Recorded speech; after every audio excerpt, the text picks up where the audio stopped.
পোস্ত, এখন খাচ্ছ পাস্তা। আগে চড়তে হাতি, এখন ফ্লাইওভারের রাস্তা। বদলে যাচ্ছে, সিমও থাকছে কলকাতার সিম। উঁচু থেকে সার্ভে করছি অনেক অনেক দিন। সেসব গল্প বলবো এবার।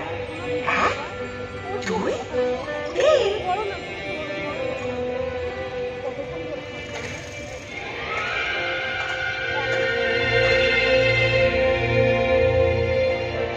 আমায় নিয়ে পট এঁকেছে, এখন হচ্ছে মিম। বয়স হলো 300 400,